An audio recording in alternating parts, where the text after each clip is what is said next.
Yeah, so we'll get started. So thank you everyone for joining our webinar today. We're we're talking with Zach from Controlled Chaos, talking about digital marketing for any business. This is a company we partnered with, met with a few times, really like their story, really like what they have to share. So really you're just on board to hear a couple of things that they do and what recommendations they have, and hear some tidbits. Maybe we'll hear a few jokes that Zach throws in there from time to time, but you know, whatever comes, you guys are witness to see, so enjoy the ride. But we do appreciate Zach joining on here and giving us a little insight into his world and what he can share with us as business owners out there. So with that, I'll turn it over to you, Zach. Yeah, I'm excited. I just thought doing this together would be a great system. So yeah, let's get into it. First thing, I just kind of wanted to do an overview. I don't think it would be a proper marketing presentation without a little bit of vanity off the top. So I'll give a little background on myself. I started Controlled Chaos, digital marketing company, about 3 years ago. I have about just under a decade of experience in digital advertising.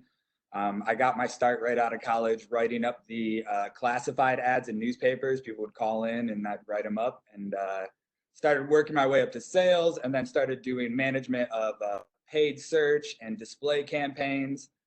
And then worked my way into SEO for large retailers like Nike and Hannah Anderson, doing SEO on their website and things like that. And then I actually got into the legal cannabis industry, where I helped out developing content, getting legalization efforts in states on the political ends passed through with a very high success rate, I'm proud to say. And after that, I just wanted to start my own thing, and ended up coming up with Controlled Chaos. Yeah, just that's my background in digital marketing. Some fun things about me: I was doing this. I was able to work remotely in Europe for a year, which was awesome. I'm glad I got out of there before this pandemic started kicking in place. I have 2 cats that you might see wandering behind me because they don't understand social distancing. And yeah, the last fun fact, I spend way too much on video games, which is exacerbated by this quarantine.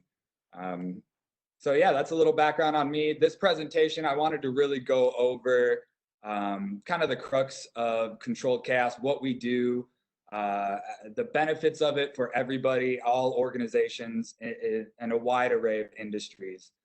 So like it says, we'll go over the analytics, SEO, PPC, content, and social media. As I go through this, I'm best learning when there's a little bit of a tangible example. So I picked one of our clients, Prestige Care Senior Living. As we go through these different services, I will tie in what we actually did for Prestige Care, and it would hopefully give some tangible results to these kind of abstract ideas of digital marketing. So a little background on them before we get into the actual what we did on their website.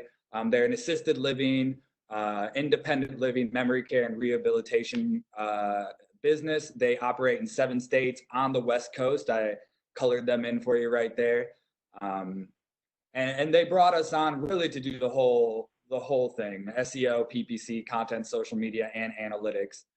So that's why I thought they'd be a good example. And when they brought us on, their big competitor and what they were competing with on the online front were these directories listing various assisted living facilities like caring.com, A Place for Mom, and Senior Living Consulting. So they brought us on with the intent to kind of cut out the middleman, so to say. Would have to pay for leads from these directories, and they wanted to build their own website to be a lead generation system for themselves. And through that, they didn't have to pay for the leads. They could just generate them on their own website themselves. Yeah, so that's a little background. We'll tie this in as we go through to the services. The first one I want to talk about, I think it's a simple one, and everybody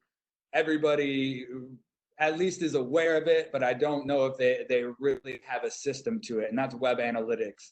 I pulled out some of our favorite analytic platforms. Obviously, Google Analytics is the one everybody uses on their website. We like to use Google Search Console as well. It gives you a little insight into how Google is indexing your pages and how many pages they're actually seeing in the search engines. Hotjar is a great tool to get heat click maps on your website. You can also record people as they go through your website to see if they hit any dead ends, if there's any links that are popular that aren't working. SEMrush is a great tool to track your ranking within Google. You can see for certain keywords how high you're ranking 1 through 100. Obviously, you want to be in the top 10, so you show up on that first page. But it's a great tool to measure where you're standing in organically within Google as well. Moz we use for links, how many people are linking to you, what are they linking, where are the pages, and how many links are within your website. And then Screaming Frog is a great tool that we use as well that monitors how fast your website's loading. Are there any 404 errors? Are there any bad links anywhere? And all these tools are free, which is why I wanted to bring them up. There are, paid versions for all of these, but you can use a free version for every single one of these. And that's why when we run a campaign with Controlled Chaos, we tack on analytics free. If you bring us on to do any of these services, it doesn't cost us anything to run these things. And we think it should be a service. This should be the baseline of any digital marketing campaign. The benefit of digital marketing in general is data. You get so much data back, and making sure you have these platforms in place to be recording the right amount of data. And like I said, understanding reach and engagement section. With these tools, you can understand who you are targeting, where they are coming from. Are they coming from another website? Are they coming from a search engine? Are they coming from social media? How are they finding your website? I do think I always want to make the emphasis that digital marketing is a lot different than web design. Web design is you can create a place, you can create a platform for people to visit. Digital marketing is how people are getting to your website. How are you being found in the various avenues of the internet? So understanding how you're finding people, and then understanding, I pulled up just 3 of the basic engagement metrics that we use. Bounce rate, how often is someone landing on your page and leaving right away? Typically, you want that to be lower. You want people to engage with your site, and it's a great indicator of, is your content working? Are people finding your site? And then once they find your site, is there relevant information on your site to get them to engage? Right? How long they're staying on your site and how many pages they look at. These tools will all come in place. It's again a great foundation for any campaign. You need to establish some measurement tracking. And then we also love to use social media and analytics because they have great demographic tools. It's a little creepy, and I know those of you familiar with this might be a little basic, but we use these social platforms to tie together these demographics. You think about Facebook, you have people saying where they live, what they like, their relationship status, all of this stuff. And basically what we can do is if someone visits your website, we can tie in all of their Facebook profile data and then basically build, same with LinkedIn, Instagram, and Pinterest, and basically build a demographic profile of who is coming to your site, what are their job titles, what is their typical household income, what do they like, what do they not like. Using these social data sets and integrating it with your website with your reach and engagement creates this amazing platform of understanding how your website's operating and who it's really resonating with. With these services, I tried to put the keys to success in everyone because I think it's just a great tool to use. When you're running analytics, the first thing that we do when we set up analytics with any client is establish a finish line. There's no point in running a campaign. There's no point in spending all this money on ad spend if there's no finish line, if there's no something, whether it's book an event or buy a product or call one of our sales reps. Whatever that finish line is for your business, we need to establish it, we need to track it, and we need to optimize the entire campaign to increase that. Any campaign needs to have a finish line for a measurement of success. The second thing is when you're measuring that as success, create a measurement timeline. Whether that's measuring your month over month increases or we work with a lot of clients that have seasonality, right? They're high times in the summer, low times in the winter. Makes more sense for us to compare year over year metrics, right? So establishing those consistent metrics that your entire team knows, this is what we're measuring against. Do we build year over year? Are we building month over month, week over week? Anything like that, establishing those timelines so you can really measure growth and establish areas that you want to focus on moving forward.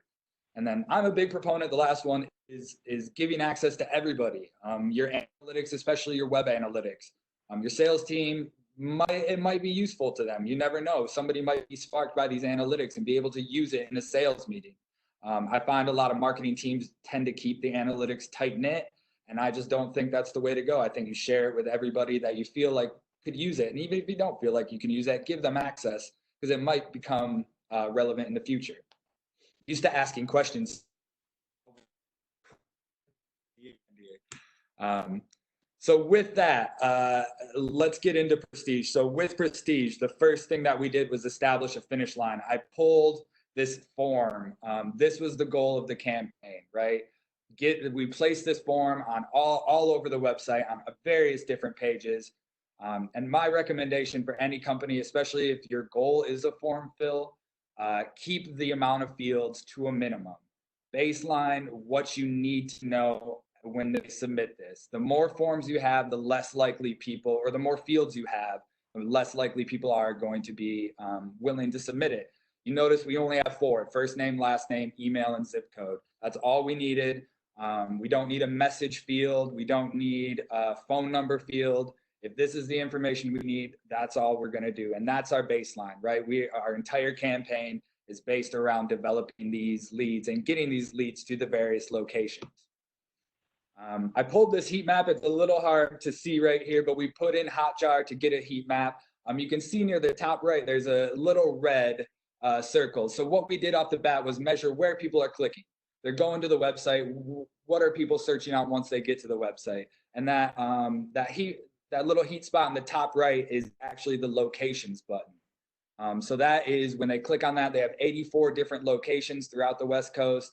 It was pretty clear that people are getting to the site and looking at locations. And that's going to be key moving forward as we go through this case study. The other one near the top of the page is careers. So people are going there and they're looking at the careers offered on the page. So those are the 2 main points right now that when people get to the website, this is what they're looking for.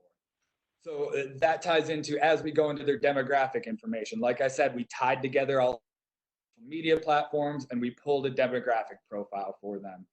They skewed female. 81% of visitors were female.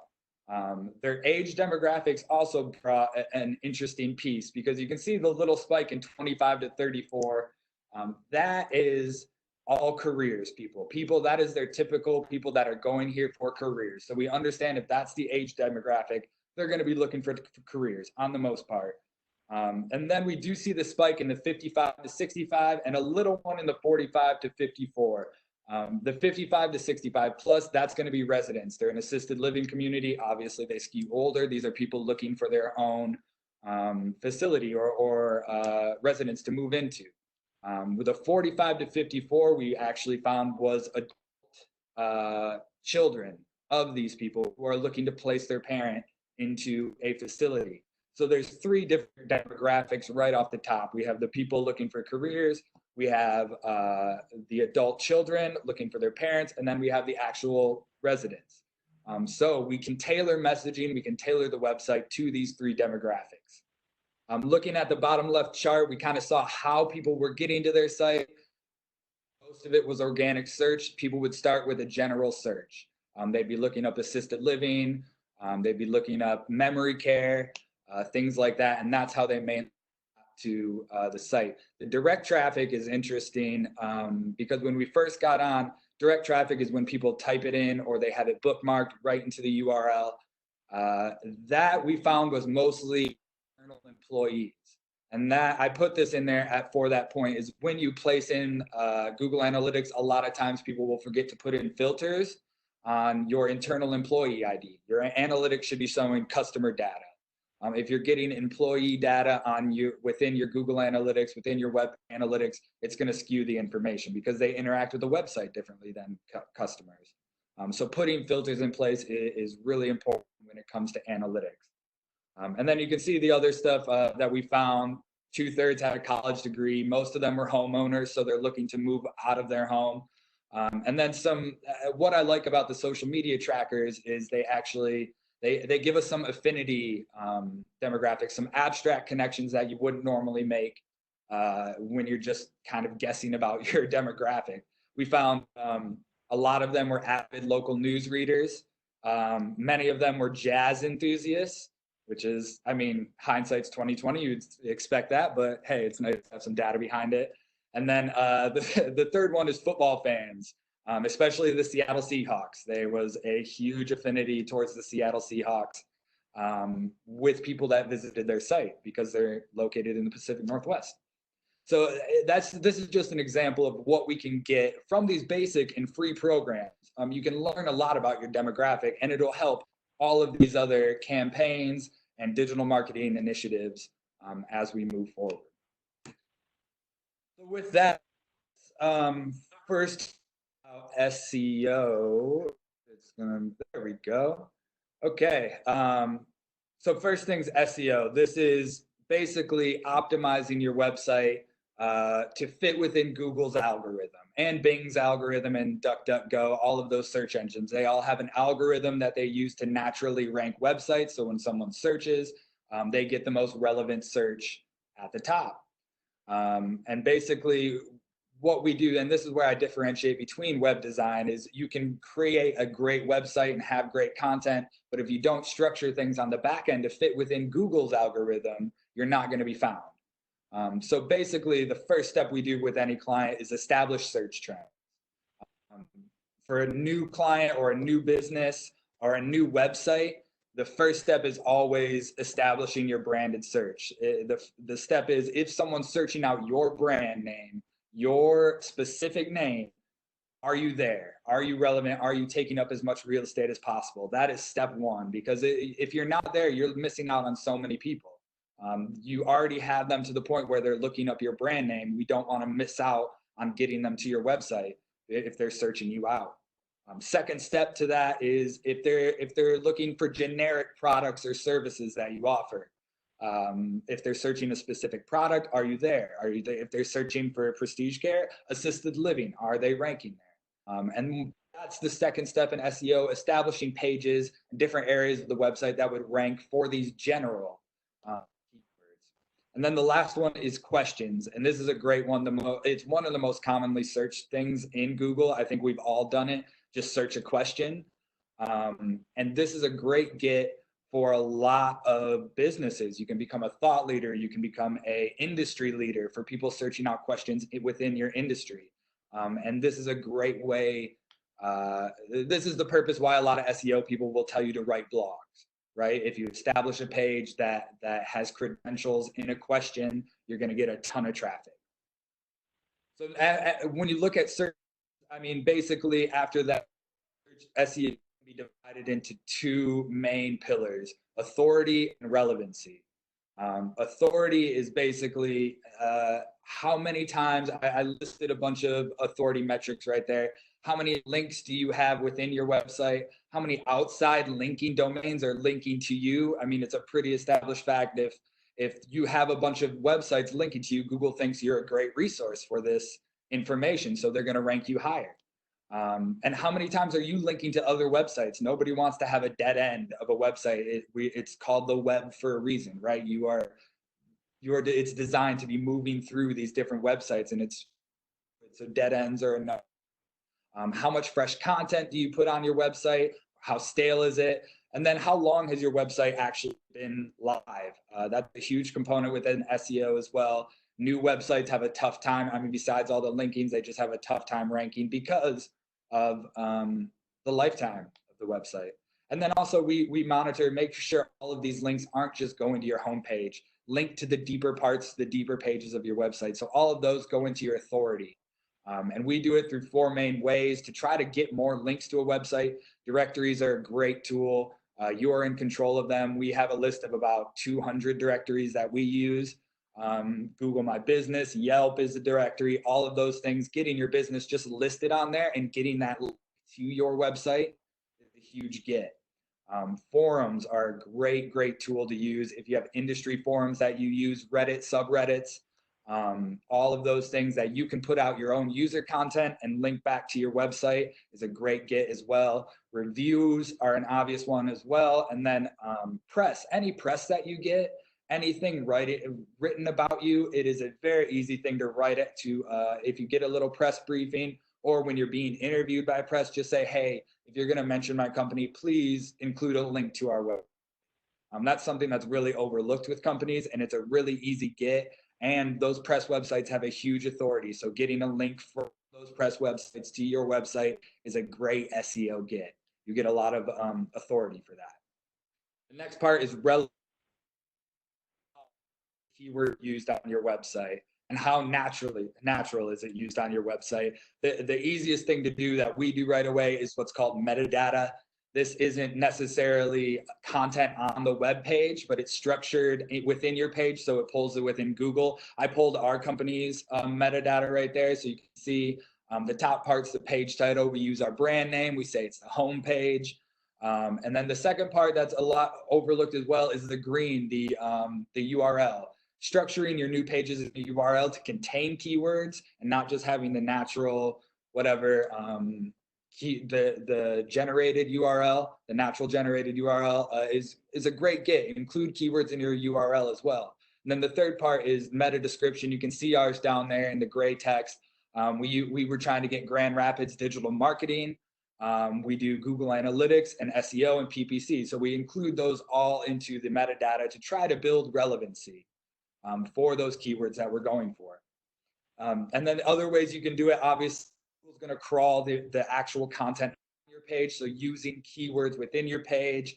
When you create links, that anchor text in the link is a huge get as well. So making sure you're using keywords in those anchor texts. And then within images, every website should be having images. Within those images, there's an option for alt text that's usually overlooked. Google can't see what's in an image. It can't see the picture, but it can read the alt text behind it. So if you use keywords, if you have a picture of a website or SEO, you put search engine optimization in the alt text of the image, and then you get a boost for that. So what we did really with Prestige Care, is we established search trends first. We took 3 examples: nursing home, retirement home, and assisted living, and saw what was searched the most, right? What is the most common phrase that's being searched? Nursing home, you can see, was the most common phrase, followed by assisted living and retirement home. But as we looked at the geos of where this was being searched, I pulled it down there. The blue is actually assisted living is the most popular, and green is nursing home.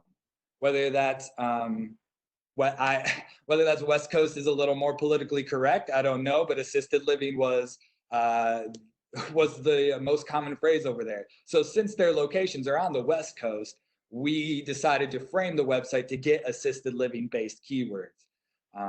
Most of these keywords, another interesting tidbit was most of these keywords had what we call a geo modifier.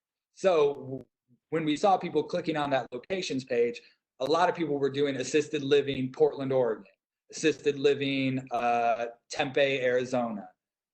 What they did, location was a huge factor with these searches. So including the location of these different facilities within Prestige Care's line was a huge thing within the metadata to increase relevancy. And we saw most of their searches right now were branded searches. So they were struggling with the service-based keywords like assisted living, memory care, things like that.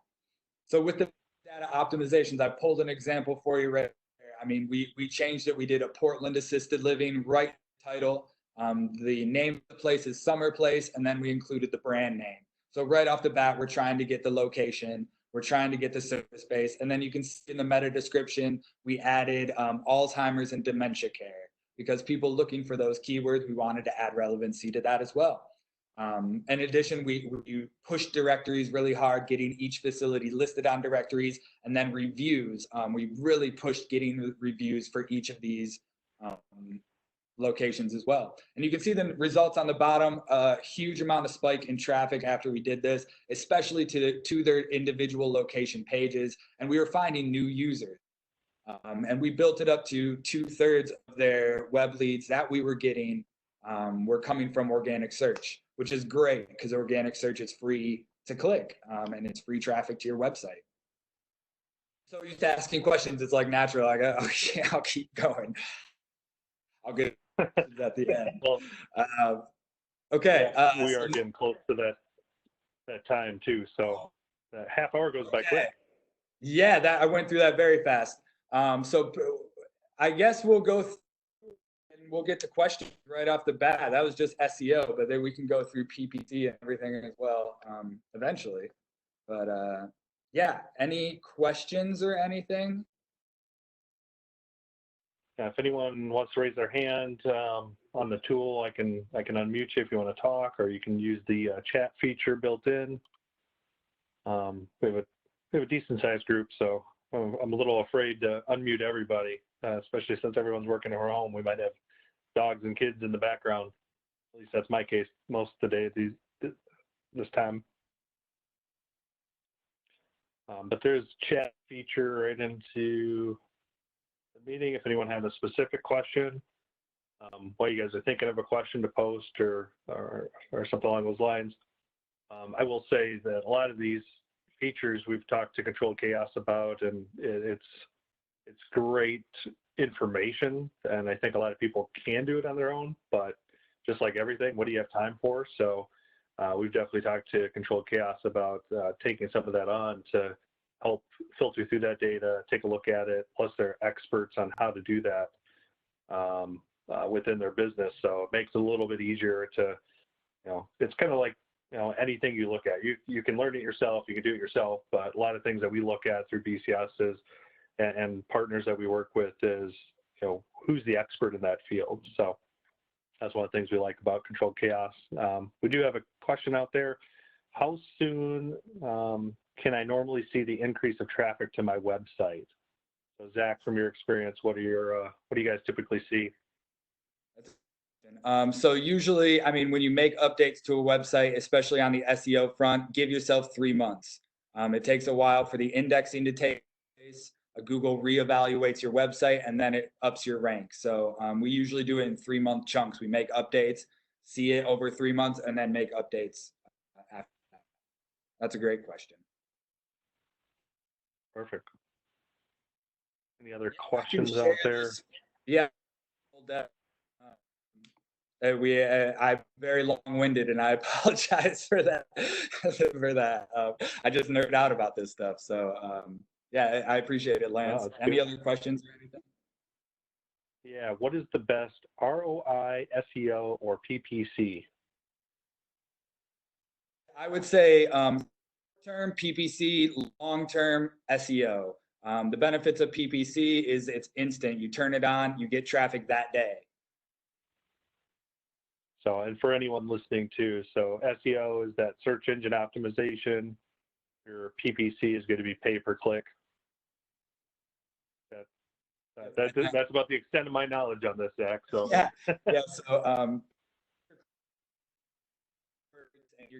you're paying for each click. That's why it's called pay-per-click. SEO, you rank naturally and you get that traffic free. So the best ROI is SEO in the long term. PPC if you need immediate traffic to your website. No.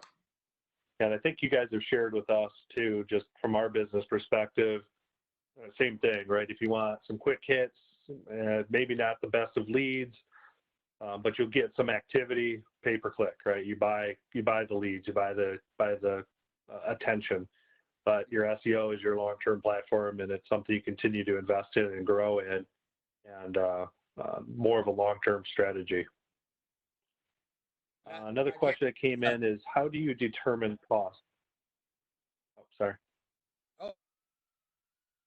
So cost, really, really for PPC, they actually have tools within Google AdWords. Use typically an inside tip is if you go to an agency and say, here's how much would it cost to run a PPC campaign, they'll do all the work for you. And they will send you basically a budget that you should be working with. But there are tools. SEMrush is a great tool. AdWords has their own tool. Use keyword planners. Establish what kind of keywords you think you want to target, and then they'll give you a cost per click for each one.